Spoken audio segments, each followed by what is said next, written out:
Bismillahirrahmanirrahim.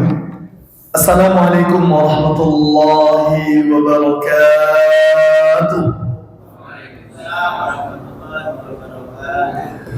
Alhamdulillahi rabbil alamin, wassalatu wassalamu ala asyrafil anbiya'i wal mursalin wa ala alihi wa ashabihi wa dhurriyyatihi wa kulli man ittaba'al huda ila yaumiddin. أشهد أن لا إله إلا الله وحده لا شريك له وأشهد أن محمدا عبده ورسوله لا نبي ولا رسوله بعده. اللهم فصل وسلم وبارك على نبينا محمد صلى الله عليه وسلم وعلى آله وأصحابه وذرياته وكل من اتبع الهدى إلى يوم الدين. رب اشرح لي صدري ويسر لي أمري واحلل عقدة من لساني يفقه قولي. اللهم انفعنا بما علمتنا وعلمنا ما ينفعنا وزدنا علما. اللهم أحسن عاقبتنا في الأمور كلها. آمين يا رب العالمين.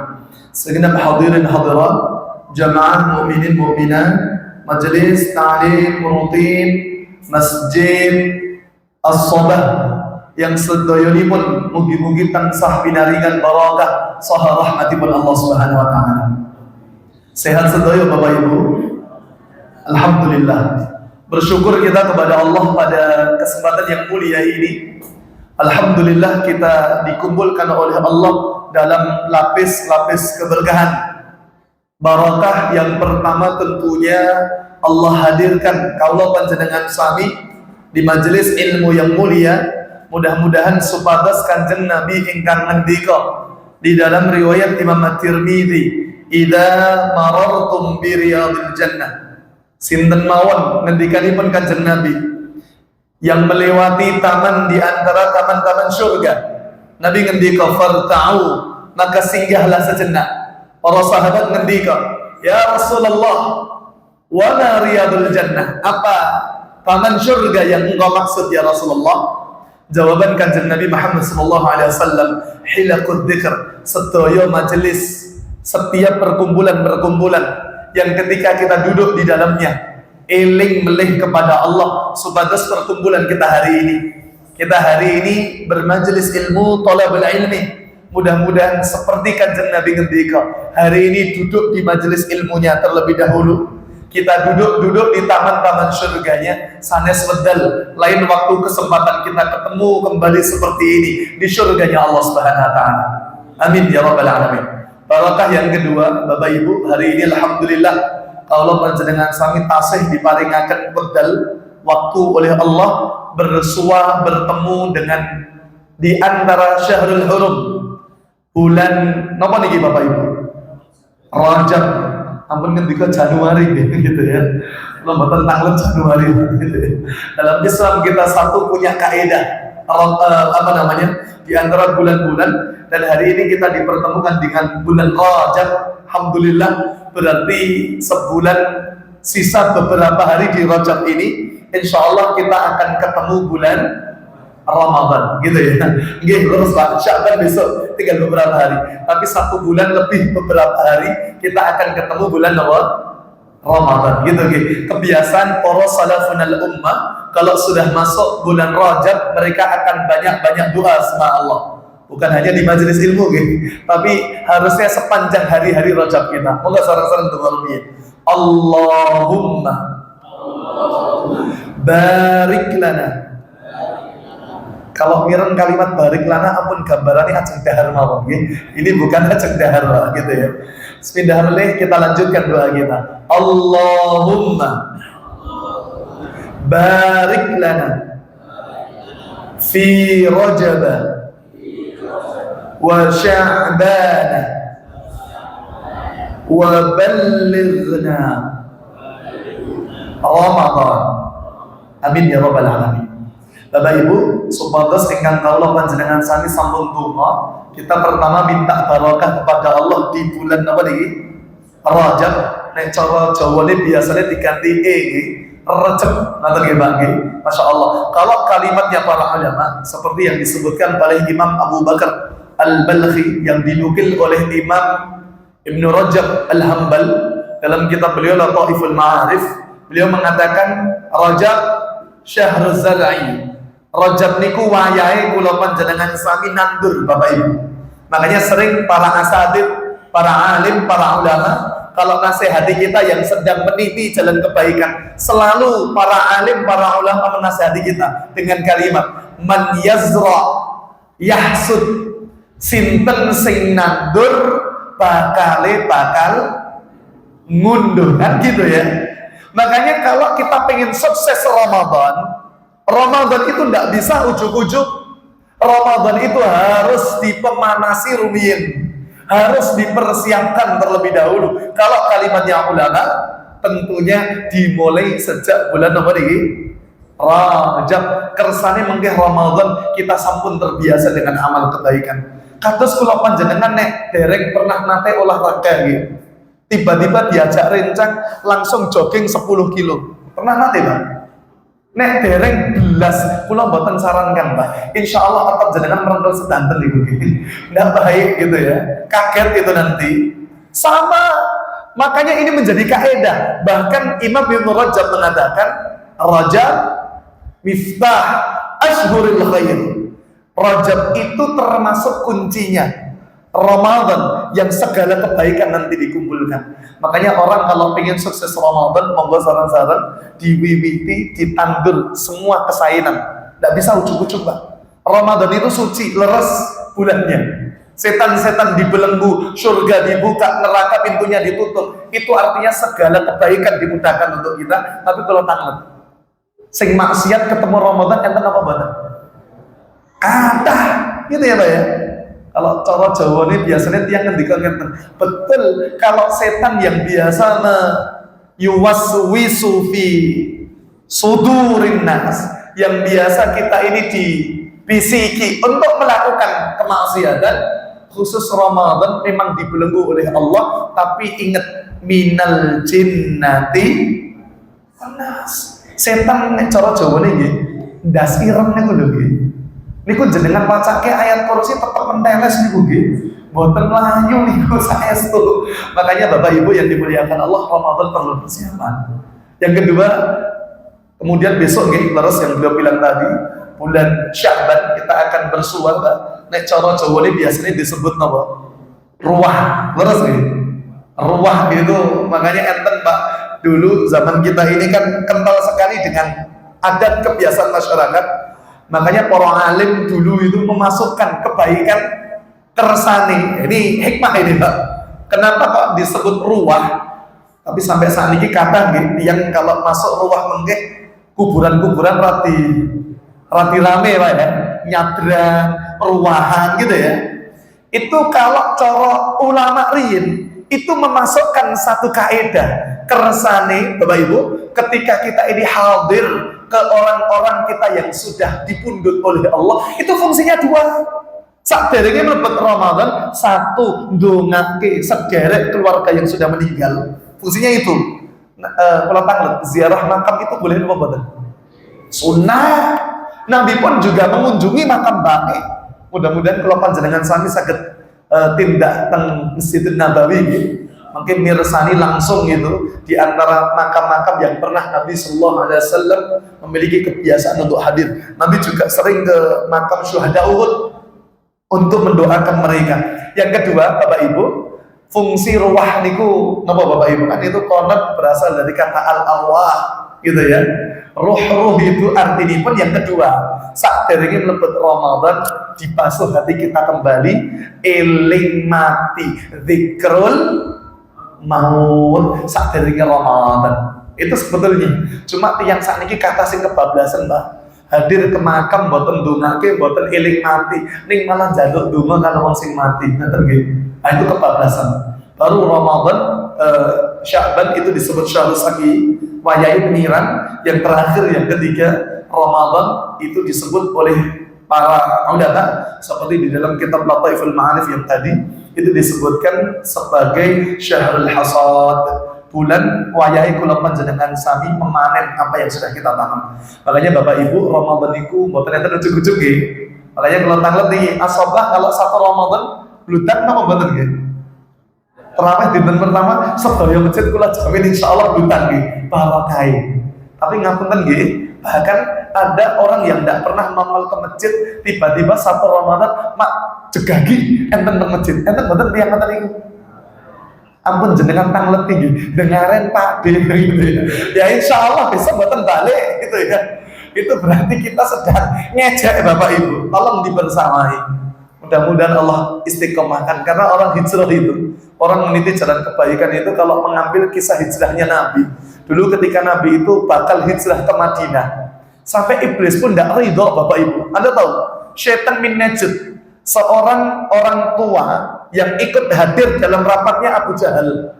Itu kan jelmaan iblis, makanya disebut dalam sejarah Syaitan min Najd itu orang tua yang tiba-tiba hadir dari rapat kali Abu Jahal dan pemuka Quraisy ngerapat piye carane agar Muhammad ini tidak berkembang dakwahnya. Makanya disepakati untuk bukan cuma dibunuh. Kalau hanya membunuh satu orang, otomatis Bani Hashim akan kisos, memerangi siapapun orang yang membunuh di antara anak keturunannya. Makanya disepakati Abu Jahal itu mengatakan, aku lebih setuju kalau yang membunuh bukan cuma satu orang, kita kumpulkan setiap pemuda-pemuda kabilah terbaik dengan pedang-pedang yang terbaik, kita datangi Muhammad bareng-bareng, kemudian kita habisi di malam itu. Masya Allah Bapak Ibu, ternyata Masya Allah di malam itu Allah berfirman di surat Yasin ayat ke-9, waj'alna min baini aydihim sadda wa min khalfihim sadda fa'aghshaynahum fahum la yubsirun. Allah jadikan dinding di depan mereka, dinding di belakang mereka. Nabi itu keluar boten enten sing ngertos sama sekali. Cuma ayat niki kalau jenengan baca ampun pas ajeng cegatan polisi nggih. Insyaallah tetap kena cegatan gitu ya. Karena ada sebagian orang nonton Pak, tak maca ayat niki. Baik, Bapak Ibu yang dimuliakan Allah, seperti tema yang hari kita bahas. Kenapa kok harus saya buat istilah dulu? Karena Bapak Ibu yang namanya Isra Mi'raj. Kenapa kok kita harus ambil hikmah, pelajaran mahalnya? Karena Isra Mi'raj itu terjadi di bulan apa niki? Rajab. Niki tanggal 8 nggih. Sing ngapal, karena enten sing kalender apal tetap kerja gitu ya. Semoga Allah ganti dengan berlipat-lipat keberkahan. Ngoten nggih. Amin ya rabbal alamin. Bapak Ibu, kita berangkat dari firman Allah surat At-Taubah ayat 36. Saya tidak panjang lebar bahas ini, saya kira panjenengan sering mireng nggih. Saya singkat Bapak Ibu, Allah ngendika kelambali nggih. Surat At-Taubah ayatipun pinten? 36. Kita sering dengar ayat ini, Pak. A'udzubillahi minasyaitonir rajim. Allah ngendika, "Inna iddatash syuhuri 'indallah 12 syahran fi kitabillah. Yauma khalaqas samawati wal ardh minha arba'atun hurum. Dzalika ad-dinul qayyim fala tadhlimu fihinna anfusakum." Bapak Ibu, ila akhir ayat Allah ngendika, sesungguhnya bilangan bulan di sisi Allah niku jumlahe enten pinten? 12 bulan. Gitu kan? Ketika Allah menciptakan langit dan bumi, artinya pun sejak zaman menungso pertama Nabi Allah Adam sampai dinten niki jumlah bilangan kalender bulan sepakat kalender manapun. Membuktikan niku jumlahnya sami enten pinten 12 bulan, gitu ya. Saya lanjutkan, bulan apa mohon Pak? Bulan India, bulan Cina, yang kita erat Jawa niku nggih. Orang Jawa itu buat kalender, saya berani katakan dulu para alim itu mengambil kalender yang pon napa nggih? Pahing, Wage, Kliwon itu lah ya. Itu ngindoknya ke Islam. Makanya kenapa kok disebut Syura? Al-Muharram itu kenapa kok disebut Syura? Karena sasi niku enten poso. Jenenge poso napa? Asyura, kan gitu ya. Kersane mboten kesumet kan gitu ya. Orang Jabar Syura napa? Sapar kan kan. Ngomong fa susah Pak zaman dulu kan. Makharijul huruf fa itu agak susah. Kenapa? Huruf bibir. Bibirnya butuh bentuk. Makanya fa itu termasuk di antara rangkaian huruf bibir. Ada 4 ya. Ba, ma, wa, fa. Itu bibir harus ubah, mencobi. Monggo, tirukan saya. A. Saat ini ngomong ba, ma, wa, fa tanpa mingkem. Monggo. Nggak bisa, gitu ya. Untung Rasul tidak ngendika siapa yang ucapan akhirnya tidak ada kalimat di antara kalimat huruf bibir. Cobi, tiang nek ajeng sakaratul maut itu kan saking kesakitannya, kadang nafas sudah terengah-engah. Ini kok hampir rata-rata mulut dalam kondisi menganga. Susah kalau ada huruf bibirnya. Makanya Rasul cuma ngendika man akhir kalamihi la ilaha illallah. Kalau jannah, coba nih Rasul ngendika man akhir kalamihi subhanallah. Ini kurang kosong banget nih. Monggo Pak, subhanallah. Tadi ku udah bibir. Ini ku saya ngajeng sedo. Nembe mingkem ngoten pun bablas nih. Berat gitu ya. Makanya kalimat la ilaha illallah itu sampai dengan mana pun sakit. Dulu pernah kita praktekkan kan gitu ya. Bapak Ibu, saya lanjutkan. Dari 12 bulan itu ternyata Allah mendikan apa? Minha arba'atun hurum. Saya nggak bahas panjang lebar di sini, gitu. Tapi saya bahas 4 bulan yang dimuliakan Allah. Hurum itu yang dimuliakan, gitu. Ada sebagian mushaf Quran yang menyebutnya haram, gitu ya. Maksudnya hurum itu dimuliakan. Haram itu artinya pun memang terlarang dalam artian kemaksiatan ya. Dikerjakan di bulan-bulan itu. Kenapa?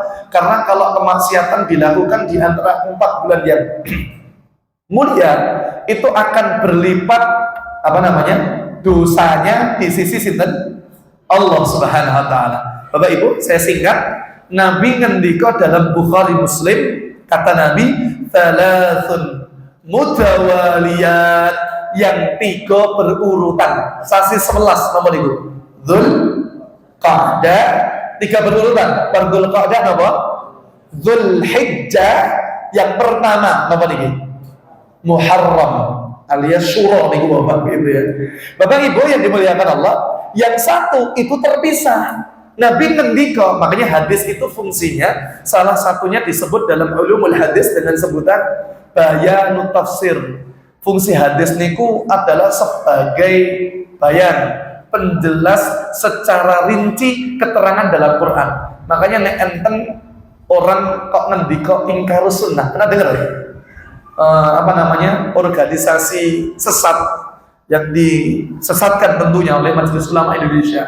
Salah satunya adalah ingkarus sunnah. Ingkarus sunnah itu gur jepuk napa jenenge Al-Qur'an tapi meninggalkan hadis Nabi.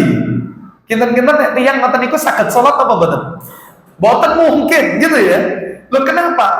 Tata cara lengkap wudhu, tata cara lengkap sholat itu seluruhnya adalah bersumber dari hadis fi'liyah, hadis yang bentuknya perbuatan dari kanjeng Nabi kita Muhammad sallallahu alaihi wasallam. Makanya dirinci oleh kanjeng Nabi. Yang keempat itu disebut bulan hari ini. Wa Rajab Mudhar, Rajab yang dimuliakan Bani Mudhar saat itu. Nah terkenal Bani Mudhar itu sangat mengagung-agungkan. Bapak Ibu, orang jahiliyah saja kalau perang nih, contoh Jumadil Akhir saat ini Rajab kok perang Hamin 1 Rajab tesih pedang-pedangan Pak gitu ya. Besoknya Maghrib niku sudah masuk Rajab, itu sesok padang ketemu niku kados tiyang sing mboten pernah perang sama sekali. Saking memuliakan bulan-bulan yang dimuliakan Allah. Itu orang jahiliyah. Saking menjaga, meskipun kemarin bibar bunuh orang tuanya, sama, tidak ada seperti dendam sama sekali.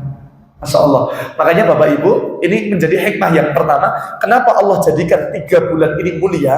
Dzul Qa'dah, Dzul Hijjah, Muharram. Yang Rajab ini terpisah. Saya baca keterangan para ulama, karena yang 3 ini kaitannya pun dengan ibadah rukun Islam kelima. Napa? Haji. Dzul Qa'dah itu keberangkatan. Terus nggih. Dzul Hijjah itu puncak hajinya, gitu kan?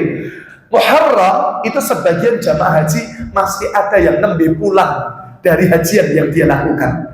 Bapak Ibu yang dimuliakan Allah, sedangkan Rajab itu dimuliakan Allah sebab peristiwa Isra Mi'raj, karena satu kebaikan yang langsung beriring sejak syahadat kita. Apa Bapak Ibu? Sholat. Itu orang-orang yang dimuliakan. Bapak Ibu yang dimuliakan Allah, saya tunjukkan cara bahas Isra Mi'raj itu jangan dibahas peristiwanya saja. Kita hanya sedikit nanti menemukan kebaikan, tapi lihat peristiwa sebelum kejadian Isra dan Mi'raj. Apa Bapak Ibu?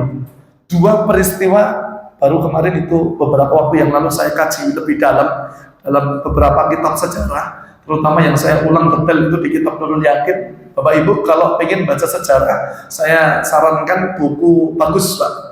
Kalau terjemahan jenengan cari Syekh Safiur Rahman, gitu ya. Syekh Safiur Rahman, beliau punya kitab sejarah namanya Ar-Rahiqul Maktum. Itu bagus sekali kalimat yang diuraikan.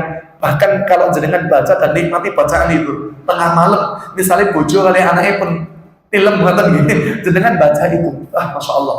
Dalam bacaan saja itu sudah membuat hati kita kadang-kadang terkikis. Kalau yang tidak senang baca, lihat film, ada satu film yang bagus itu bisa kita tampilkan ke anak-anak kita. Kalau tidak salah The Prophet of Muhammad itu, walaupun yang buat Eropa, tapi sudah dirapatkan oleh para ulama di Syam saat itu, di Lebanon kalau tidak salah. Makanya bagus sekali itu film yang dibuat oleh orang Barat, tapi tetap konsolidasi Nabi Muhammad tidak ada cahayanya sama sekali, tidak ada orangnya sama sekali, cuma kamera. Jadi insya Allah terjaga. Bahkan Khulafaur Rasyidin juga sama. Abu Bakar, Umar, Utsman dan Ali juga terjaga insya Allah. Bapak Ibu yang dimuliakan Allah Subhanahu Wa Taala, ternyata dalam sejarah sebelum peristiwa Isra dan Mi'raj, Nabi itu mengalami dua fase yang sangat berat dalam hidup beliau, menguji ketahanan psikologi beliau. Psikologi itu kejiwaan beliau. Goncang betul hati beliau. Kenapa Bapak Ibu? Dua peristiwa. Satu, peristiwa yang disebut tahun itu dengan Amul Huzn, tahun kesedihan. Tahun kesedihan, kenapa kok disebut Amul Huzn? Bapak Ibu, pernah nanti mirang doa ini, Allahumma inni a'udzubika minal hammi wal hazn. Pernah dengar nih doa ini? Atau sebagian jenengan mungkin sering rutin. Bapak Ibu, kenapa kok kita harus berlindung? Ya Allah, aku berlindung kepadamu dari ham wal hazn. Ham itu gelisah, sedih dengan sesuatu yang belum terjadi. Contoh nggih, enten tiyang nem ajeng rapi, pedire ra umum rapi, Pak. Niki sing dereng rapi ta sing kanan nggih. Sama sedanten ketinggalan nggih. Ketinggalan. Sing ngrami sampean Mas. Oh dereng mungkin udah cepat disegerakan gitu ya. Sampean panjang gitu. Masya Allah. Bapak Ibu yang dimuliakan Allah Subhanahu Wa Taala, ada anak muda khawatir nantinya nikah itu ditanyai macam-macam, nah itu namanya ham. Ingat nggih, apa yang kita gelisahkan di hari esok belum tentu terjadi dalam hidup kita. Contoh, kalau niku Bapak Ibu, riyen nikah itu betul-betul ya persiapannya ala kadarnya, mau ditembak calon mertua. Saya pengennya nikah niku nek pun nggih mapan, nek pun ya, ekonomi pun siap dan sebagainya gitu nggih. Karena nikah itu kan boten modal nikah tok gitu. Ya modal apa namanya? Persiapan finansial, kemudian ilmu, kemudian fisik dan mental itu penting gitu ya. Baik, Bapak Ibu karena ditembak mau ndak mau nggih. Alhamdulillah kan nanti gitu ya. Karena mertua bilang nikah sih Mas boten napa-napa. Allah sing jamin rezeki. Gue penak banget nggih ngomong ngoten niku. Berarti ku sing nanggung kan suaminya gitu ya. Berarti ini kan calon menantunya akhirnya nanti. Tapi saya selalu katakan mustahil kalau Allah yang mempertemukan, kecuali Allah yang nanti akan menjamin rezeki. Kan gitu ya. Masya Allah. Itu Bapak Ibu saya bahagia. Tapi nyedai pernikahan itu saya wedi. Bahkan ketika nonton itu saya takutnya luar biasa. Loh kenapa? Mungkin di TK ini nikah pripun. Leres Bapak Ibu. Itu setelah nikah, istri saya ngendika ngeten. Oh ini Mas, rencana pertanyaan macam-macam yang tak sampaikan kepadamu. Riyen kula pas ditawari ta'aruf dari CV, kurikulum vitae calon istri. Niku seneng banget Pak. Kenapa? Minuman kesukaan tertulis di situ. Air putih hangat. Dalam hati kula, yes, murah. Kalau kita nipu ternyata pas nador nih gitu Pak, ketemu langsung istri itu sebetulnya sudah menyiapkan macam-macam pertanyaan. Setelah nikah baru ditunjukkan ke saya. Nanti setelah nikah calon rumahnya nanti seperti apa, manajemen keuangannya nanti seperti apa, nyekolah ke anak pin. Wah, banyak banget. Niku kali pertanyaan S1, S2, kula kita itu yang medeni niku Pak. Ternyata baru ketemu kula, nggak bisa ngomong apa-apa Pak. Oh itu seolah Allah pengen katakan rasa kakean teko bojomu ya kuwi kan gitu ya. Masya Allah gitu kan. Bapak Ibu yang dimuliakan Allah. Nah, seperti itu ham. Kalau huzn bedanya, huzn itu kesedihan yang sudah ada terjadi. Dua-duanya merusak gitu ya. Bolehlah manusia itu kadang-kadang mikir gitu, sesuk kayak piye, sesuk piye manusia. Tapi kalau terlalu berlebihan dan terus-terusan dapat menghancurkan kehidupan kita sendiri. Karena hari esok belum tentu semenakutkan hari ini yang kita takutkan gitu ya. Hari kemarin sudahlah berlalu, itulah episode dalam hidup kita. Mudah-mudahan Bapak Ibu sepanjang episode menuju penghujung hidup kita seluruhnya, semoga Allah selalu tuntun dalam kebaikan gitu, sampai ketika Allah mundur dalam kondisi husnul khatimah. Amin ya rabbal alamin. Bapak Ibu, kenapa disebut amul huzn? Karena Nabi itu kehilangan dua sosok yang dicinta betul.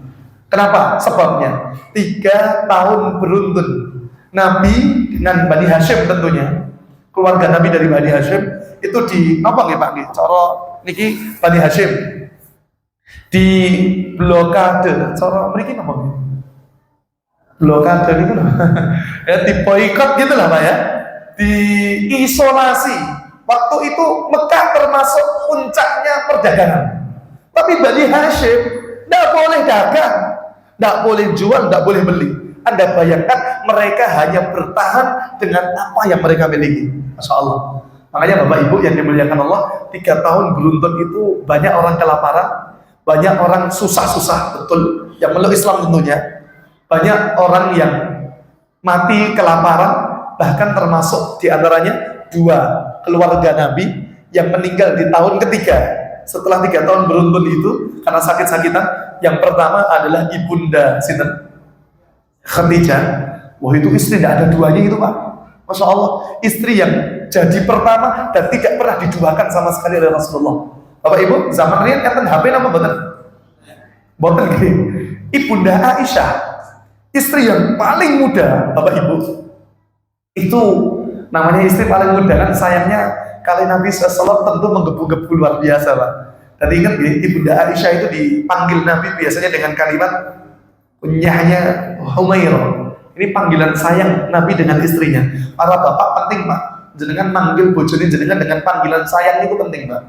Jenengan biasanya pun yang manggil bojone panggilannya apa gitu? Ampun you ngoten gitu. Pokoknya panggone mawon gitu ya. Panggilan apa mawon Pak? Oh itu sunnah itu ya. Sayang, oh itu penting gitu. Apa boleh Pak? Bebek apa gitu ya. Lo boleh gitu ya. Bahkan itu apa yang kebiasaan Nabi SAW pernah lakukan gitu gitu. Atau tapi ampun gitu. Jangan kadang-kadang melucu banget Pak. Sini cinta maksudnya gitu. Tapi nyebutnya kalau cinta gitu. Padahal itu goceng.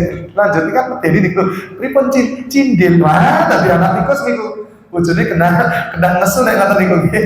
Bapak Ibu yang dimuliakan Allah, tapi jangan ikut-ikut Rasulullah tanpa dalil nggih. Ibunda Aisyah itu dipanggil Humairah karena memang apa namanya? Kemerah-merah. Anda bayangkan kemerah-merahan itu saking putihnya wajah beliau. Kemudian kalau kena sinar paparan matahari sedikit, dia langsung memerah wajah beliau. Itu Ibunda Aisyah. Cuma nih, nek cara Jawa nih, jenengan nek wong Jawa asli Pak kados kula ngeten, ya ampun nyeluk bojone dengan panggilan Humairah, nggih mboten pas lah gitu ya. Masa mungkin yang kecoklat-coklatan kan nggih ya mboten pas nih lagi. Masya Allah. Punya istilah lah, kita punya panggilan sayang dengan masing-masing. Satu waktu itu Ibunda Aisyah cemburu dengan Khadijah. Kenapa? Setelah meninggalnya Khadijah, masih dipanggil-panggil namanya oleh Rasulullah. Itu menunjukkan orang yang ridho dan namanya tidak pernah tergantikan. Ibunda Aisyah tiba-tiba mengatakan tanda kutip gitu. Cara bahasa saya, mungkin saya tambah-tambah sedikit. Nah, bahasa kita ini sejarah menyebutnya orang tua itu lagi. Nabi tidak mencela Aisyah. Kalau Nabi mengatakan kamu istri nggak tahu diri, itu berarti Nabi sedang mematahkan. Paham ya Bapak Ibu? Wanita itu diciptakan dari tulang rusuk yang bengkok. Kalau jenengan paksa lurus Pak, dia bakal ceklek Pak. Makanya kodratnya wanita itu butuh laki-laki yang membimbingnya. Tapi jangan terlalu memaksa Pak, gitu ya Pak ya. Halus dengan kelemah lembutan dan kasih sayang. Itulah para wanita. Makanya kodratnya memang bengkok Pak. Rating kanan belok itu gitu. Enten boten gitu ya. Oh lanang di samping gitu ya. Masya Allah. Boten gitu lah. Memang butuh bimbingan para suami. Masya Allah. Bapak Ibu yang dimuliakan Allah, tapi Nabi katakan, ketahuilah, ketika Khadijah itu, yang engkau cela itu, ketika Nabi SAW kemudian katakan kepada Ibunda Aisyah, Nabi tidak menyerang Aisyah, tapi Nabi katakan, ketahuilah Khadijah adalah istri Bapak Ibu, yang ketika, Masya Allah, okay, wahyu turun pertama, Nabi dalam kondisi ini Pak ya, betul-betul keter, soal Jawa ini ya betul-betul karena mendapatkan wahyu pertama gitu ya, kaget didatangi malaikat Jibril, bahkan dalam riwayat ketika turun dari Gua Hira itu ditampakkan bentuk aslinya malaikat Jibril. Saking kemencer Nabi SAW pulang ke rumah gitu ya Pak ya, Nabi SAW itu langsung zammiluni, selimuti aku. Jangan tahu Pak, yang nyelimuti siapa? Khadijah. Itu separuh masalah seolah-olah tiba-tiba hilang. Masya Allah, ini peran ibu-ibu ini penting nih Bu. Kalau tangan Bu, bojone jenengan itu nek ketemu jenengan tambah tentrem apa tambah masalah gitu. Benar harusnya menjadi penentang paling indah itu. Bahkan para ibu saya ingatkan itu, para suami itu, sejahat apapun orang di luar rumah, masalah bertubi-tubi, gitu. Asal balik ke rumah, istri dan anak tetap membawa senyuman dan membersamai suami. Oh seolah-olah buatan ngeten masalah dipanggil, tapi buatan ngetos nih. Ini pun Bu, tambah masalah atau tambah tentrem gitu. Jangan sampai para wanita, ibu-ibu penting nih, jenengan bermajelis ilmu guyu ketemu koncone, bareng ketemu bojone merengat pramuta, buatan berkah nih Bu. Harus menjadi penentram pada suaminya. Yang kedua, Khadijah itu Masya Allah orang yang pertama kali mengislami Nabi SAW. Yang menyebut dakwah pertama itu Khadijah lah. Ingat baik-baik gitu ya, Islam pertama itu Khadijah. Bahkan syahid pertama, padahal perang itu syariat kan turun pada laki-laki, tapi yang syahid pertama adalah dari kalangan wanita. Sinten? Sumayyah. Sumayyah itu ibunya Ammar. Ammar itu anaknya Yasir. Ketiga-tiganya ini disiksa berat oleh orang-orang kafir saat itu. Bahkan naudzubillah, Sumayyah ketika disiksa ditarik dari 4 ujung yang berbeda itu kan, Insya Allah. Kemudian diakhiri dengan ditusuk bagian kemaluan. Tembus sampai Masya Allah. Nabi SAW cuma berkata kepada keluarga Ammar bin Yasir, sabrun gitu ya, sabar wahai keluarga Yasir, ketahuilah bahwa ada kabar gembira bagi kalian surga. Itu Masya Allah Pak, luar biasa ya, wanita itu luar biasa ternyata dalam Islam. Yang ketiga Bapak Ibu, Nabi katakan ternyata dari Ibunda Khadijah lah, Masya Allah, seluruh harta Nabi, seluruh hartanya diberikan kepada Rasulullah ketika 3 tahun berat tadi. Dan yang keempat, seluruh anak keturunan Rasulullah. Anak Rasulullah itu ada 7, 3 laki-laki, yang 1 Ibrahim itu dari Maria al-Qibti, yang 2 Abdullah dan Qasim, dan 4 perempuan seluruhnya dari Khadijah radhiyallahu anha. Insyaallah. Makanya Aisyah cuma terdiam Mbak, karena Khadijah memang punya spesialisasi kemuliaan yang tidak dimiliki istri-istri Nabi yang lain. Baik, akhirnya Ibunda Khadijah meninggal. Yang kedua adalah siapa? Paman Rasulullah. Walaupun sejarah ada yang mengatakan dibalik Abu Thalib dulu baru Khadijah. Tapi yang saya baca dalam kitab Nurul Yakin memang Khadijah terlebih dahulu, kemudian selang 1 bulan berikutnya baru Abu Thalib. Tapi dalam 1 tahun sepakat para ulama. Makanya disebut Amul Huzn. Dan yang kedua Bapak Ibu, setelah 2 sosok yang dicinta meninggal, Nabi ingin melebarkan penopang dakwahnya dari saudara yang terhubung dari ibu Hashim saat itu. Hashim itu apa ya namanya gitu. Rasulullah punya ayah namanya Abdullah. Abdullah punya ayah namanya Abdul Muthalib. Abdul Muthalib punya ayah lagi namanya Hashim. Cara Jawa ini apa ngoten niku? Buyut gitu ya. Respon ngoten niku lah gitu ya. Lah dari Hashim ini punya istri namanya Atika. Itu punya persaudaraan dengan orang-orang Bani Thaqif. Makanya Nabi itu berharap nemoni sederhana yang di Thaqif, Taif. Nabi itu kemudian dapat pelindung baru. Ternyata Nabi SAW berdua dengan Zaid bin Harithah berjalan ke Taif. Itu Masya Allah Pak, kalau perjalanan bus sekarang 2 jam 2,5 jam lah gitu. Semoga Allah izinkan kita saya tidak beriko. Kalau jalan kaki ya mungkin Wallah alam ya, mungkin 1 pekanan lah. 1 pekan, karena memang dataran tinggi, berat gitu ya, dan panasnya rawon, Masya Allah. Akhirnya Bapak Ibu ternyata ditemui pemuka Taif, tidak ada satupun yang berniat baik, seluruhnya malah mengumpulkan anak-anak, orang-orang bodoh, bahkan orang-orang gila saat itu untuk melempari sinten Rasulullah SAW. Bahkan Nabi itu sampai berdarah-darah Bapak Ibu, sampai malaikat Adam pun ingin melemparkan gunung, tapi Nabi tidak menghendaki. Bahkan Nabi doakan kebaikan, Allahumma di fa'innahum qaumul la ya'lamun, mereka kaum yang nggak ngerti.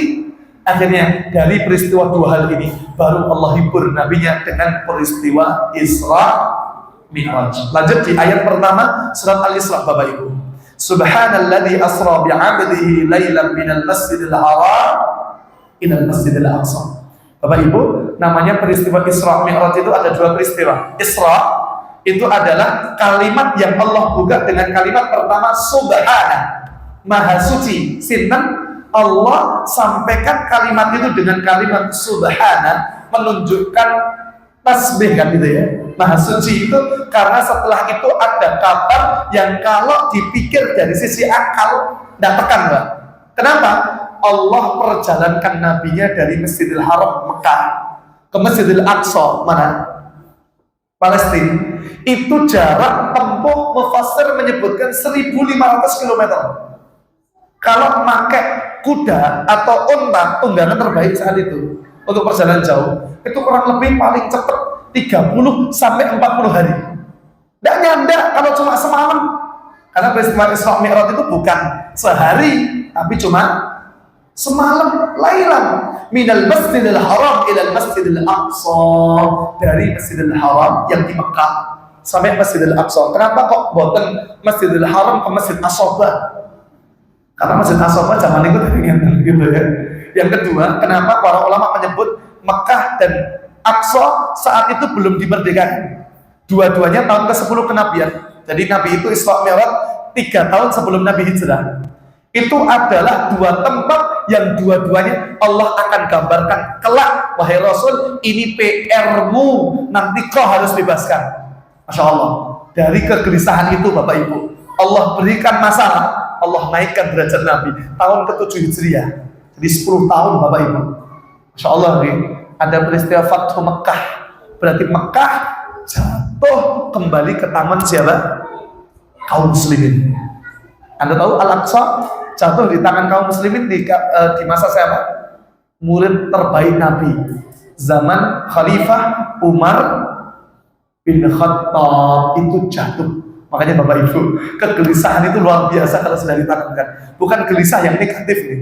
Gelisah yang negatif nih pun wayai bayar utang tapi derengin duitin. Nanti itu negatif banget gitu ya. Tapi saya doakan insya Allah setelah para jemaah buat yang sing terlilit utang gitu ya.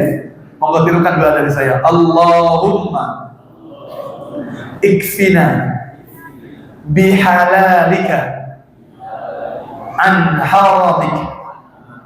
Baik, Bapak Ibu, ini kita minta doa kepada Allah. Ya Allah, cukupkan kami dengan apa yang Kau halalkan, sehingga kami tidak butuh dengan apa yang Kau haramkan. Masya Allah, mudah-mudahan Bapak Ibu kita selalu dicukupkan Allah nih. Dan ada kalimat berikutnya, wa aghnina bi fadlika amman siwak, dan cukupkan kami dengan karunia-Mu sehingga kami tidak mencari dari selain itu. Mudah-mudahan Bapak Ibu nek pun donga ngoten niku wau. Mudah-mudahan nggih, kalaupun ada yang hari terlilit utang, semoga Allah mudahkan melunasinya. Allah mudahkan dan lancarkan rezekinya sehingga tidak terikat dengan ikatan siapapun dari antara ikatan manusia. Saya juga Bapak Ibu, akhirnya singkat, kenapa kok Masjidil Haram dan Masjidil Aqsa? Hikmah yang kedua, karena Masjidil Haram itu porosnya keimanan. Jadi kalau ke mereka Pak, pun pusat nih ibadah tok mereka ini. Kalau mereka Masjidil Haram itu kalau di Ka'bah tidak ada sedetik pun orang tidak ibadah di sana. Mesti muter terus. Kalau sholat langsung berjajar bersaf itu langsung jalan sendirian. Masya Allah. Tidak ada waktu sejenak, tidak ada orang itu kecuali kalau dibersihkan begini. Kalau sudah memang dikosongkan gitu ya. Itu Masya Allah. Terus diutari oleh orang-orang yang sedang tawaf saat itu. Yang kedua, Masjidil Aqsa itu sampai hari ini menjadi poros perjuangan. Sampai hari ini kan? Yang satu poros keimanan, yang satu poros apa? Perjuangan. Karenanya Al-Aqsa saat itu kalau Masjidil Haram di bawah cengkraman orang kafir Quraisy, kalau Aqsa saat itu di bawah cengkraman Bizantium Romawi, orang-orang Nasrani saat itu. Makanya Masya Allah Pak, itu sedang Allah gambarkan masalah yang kelak akan diselesaikan oleh Nabi dan orang-orang terbaik yang menjadi binaan Nabi Shallallahu Alaihi Wasallam. Yang kedua, Bapak Ibu, setelah dari Masjidil Aqsa, Nabi kemudian salat mengimami para Nabi dan Rasul itu, tentunya dengan kehendak Allah Subhanahu Wa Taala. Saat itu kemudian dijamu oleh malaikat Jibril dengan khamr dan susu. Nabi mengambil apa? Susunya, gitu ya. Itu fitrah Nabi SAW karena beliau memang senang dengan apa yang ada di dunia, gitu ya. Dengan susunya, karena beliau tidak senang dengan kebiasaan orang-orang jahiliyah yang dengan khamr saat itu, padahal yang dibawa tentunya berbeda, kan gitu ya. Kemudian Nabi SAW baru di Mi'rajkan. Mi'raj itu naik, Pak, dinaikkan oleh Allah. Di mana? Dari langit pertama. Ketemu Nabi Sinten Adam dulu, Pak. Setelah Nabi Adam naik tingkat langit kedua, itu mendoakan, ngobrol dengan Nabi SAW, singkat dan mendoakan. Kemudian langit kedua ketemu Nabi yang bersaudara, Nabi Isa dan Yahya. Nabi Isa dan Yahya. Kemudian langit ketiga ketemu Nabi Allah Yusuf. Nabi Yusuf naik lagi sama, tetap mendoakan dan ngobrol sebentar. Kemudian naik kembali, setelah itu bertemu Nabi Allah Idris alaihi salatu wassalam. Naik lagi ketemu Nabi Allah Harun, langit kelima.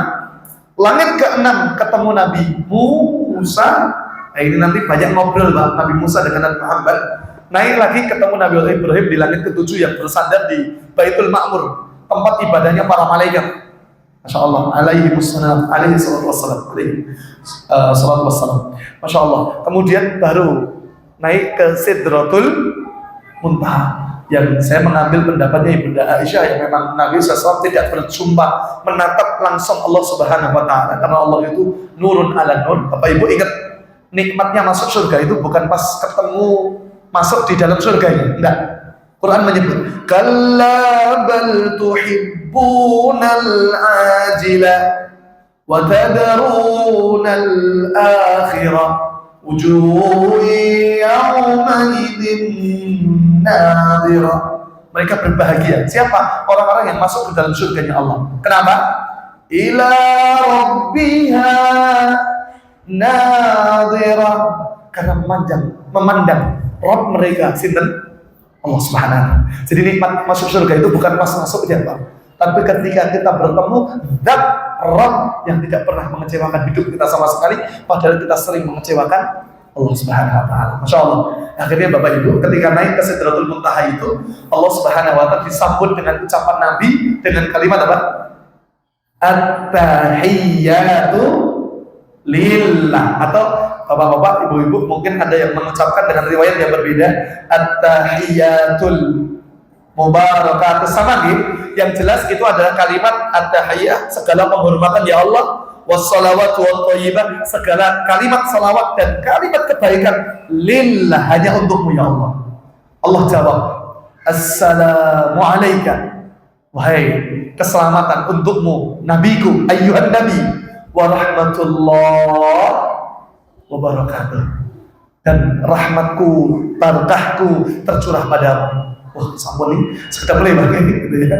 Akhirnya, Masya Allah, Nabi kemudian jawab, assalamu alaina wa ala ibadillahis salihin, dan keselamatan atas kami semuanya dan atas ibadillahis salihin, hamba-hambamu ya Allah yang seluruhnya termasuk orang-orang saleh. Bapak Ibu, apunten kula tanglet jenengan sing dugi teng Masjid As-Sobah niki sampeyan beriman apa dereng?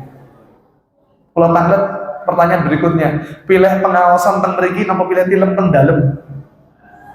Wis teko kene ndak dadi teko iki. Cuma aku kan juga ngeten iki. Nek kalau pilih film teng pengawasan harus itu ya. Insyaallah sudah buat barokahnya lah gitu ya. Bapak Ibu ya dimuliakan Allah, singkat cerita dapat 50 kali gitu ya, 50 kali perintah. Turun Nabi Ibrahim tidak ada ngomong sama sekali. Turun ke Nabi Musa nanti kok minta diskon ya Rasulullah. Akhirnya naik lagi, turunkan 45 kali. Turun lagi, diskon boleh ya Rasul. Terus sampai jumlahnya tinggal berapa kali? 5 kali saja. Niku Nabi Musa nanti kok umat jenengan boten kian ya Rasul. Nyuwun meleh terbukti nggih. Saat ini 5 waktu mawon tesih enten jamaah sing lompong gitu ya. Itu menunjukkan bahwa memang berat kecuali orang-orang yang Allah pilih gitu ya. Tapi Nabi sudah malu. Akhirnya Nabi kemudian diturunkan oleh Allah ke dunia kembali di malam itu ujian kita. Ternyata adalah ujian keimanan, Bapak Ibu.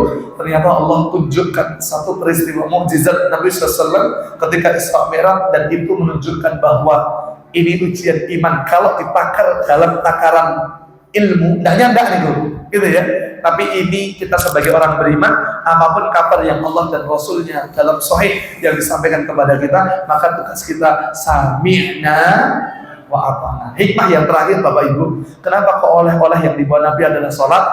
Karena waktu itu orang dalam kondisi kesulitan, kesusahan. Mereka dahulu, umat-umat Nabi sebelumnya, kalau ingin minta sesuatu, dititipkan permintaannya kepada Rasul, tapi sejak saat sholat itu diturunkan, Allah ingin katakan, wasta'inu bis-sabri was-shalah. Kalau kita ada urusan, kalau kita ada keberatan hidup, Bapak Ibu, tidak usah cari Allah jauh-jauh. Allah itu sedekat tempat sujud kita. Itulah yang Allah ingin jadikan hiburan, ketenangan bagi kegelisahan kita dalam urusan dunia. Solusinya ada sedekat di tempat sujud kita untuk banyak doa kepada Allah Subhanahu wa Ta'ala. Mudah-mudahan Bapak Ibu, Allah jadikan kita selalu orang-orang yang menegakkan salat kita, dan Allah jadikan anak-anak kita, tetangga-tetangga kita, jamaah kita juga termasuk orang-orang yang Allah bimbing selalu dalam kebaikan. Dan mudah-mudahan sebagaimana peristiwa Isra Mi'raj ini, Bapak Ibu, seperti yang Allah katakan, iyyaka na'budu wa iyyaka nasta'in. Mintalah apapun kepada Allah, langsung apapun minta Bapak Ibu kepada Allah. Dan Allah itu paling senang kalau hambanya itu betul-betul tunduk, simpuh, merengek-rengek untuk minta kepada Allah Subhanahu wa Ta'ala. Maka kan Bapak Ibu yang dimuliakan Allah, peristiwa ini sebetulnya masih banyak kalau dikulik hikmahnya. Sebatas Al-Aqsa itu kenapa kok diperjalankan? Karena mercusuar perjuangan itu bisa kita ambil ibrah juga untuk kita peduli dengan sesama kita. Karena sampai hari ini, saudara-saudara kita di Palestina juga masih berjuang, banyak yang terzalimi di antara mereka, agar kita selalu ingat gitu, dan turut mendoakan mereka agar supaya Allah kuatkan keimanan mereka, Allah jaga kita seluruhnya. Mudah-mudahan kemudian Allah angkat derajat kita sebagai kaum muslim sebagaimana derajat yang Allah pernah angkat kepada orang-orang terdahulu. Amin ya rabbal alamin. Maka Bapak Ibu yang dapat saya sampaikan, kurang dan lebihnya kami mohon maaf.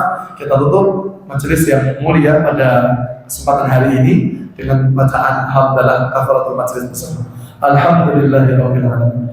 Subhanakallahumma wa bihamdika asyhadu an la ilaha illa anta astaghfiruka wa atubu ilaik. Wa billahi taufiq wal hidayah. Assalamualaikum warahmatullahi wabarakatuh.